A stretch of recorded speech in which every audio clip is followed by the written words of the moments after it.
The cases of the Gulf and Iraq wars and Syria highlight another lesson on America's use of force. If the United States considers military interventions, especially in the Middle East, it needs real local partners. General Abizaid's observation about foreign forces being rejected in the region, much like the body uses antibodies to react to a disease invading it, has merit. Much, however, depends on the size of those forces, how they are used, what their role and purposes are, and whether the United States has local partners. As noted in Chapter 2, America has learned the hard way that sending large numbers of ground forces to the region to topple regimes makes no sense. The administration of George W. Bush made that mistake. His father, by contrast, had Arab forces from Egypt, Syria, and Saudi Arabia join U.S. forces, and the mission was to reverse the Iraqi aggression from Kuwait by expelling their forces.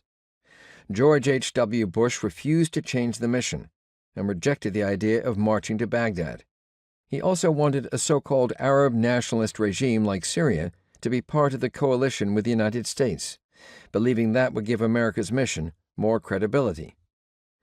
Notwithstanding all the hesitancy of the Obama administration in Syria, it deserves credit for working with a local partner that was willing to fight for itself against ISIS. Obama saw that the Syrian Democratic Forces coalition was fighting ISIS, was a natural partner as a result, and needed American assistance to be effective in the fight. Earlier in Iraq, the Bush 43rd administration recognized that the Sons of Iraq were fighting al-Qaeda. The surge helped this local partner, but it was not the reason the Sons of Iraq were fighting. These tribes felt that their existence was at stake. They were fighting al-Qaeda to preserve themselves. They needed the material help, intelligence support, firepower assistance, and weaponry to do the job. At times, American advisors and troops embedded with them and helped them succeed.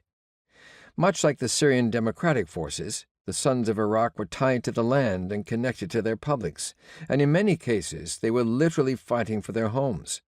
It was their willingness to fight and their organization that made them an effective fighting force and good partner. If there is not a local credible partner willing to fight for itself and its people, the United States will not succeed in the Middle East.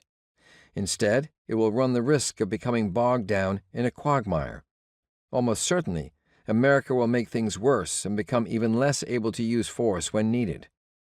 Conversely, a local partner that is truly credible and ready to fight in circumstances where the United States has clear stakes can warrant an American intervention with limited forces.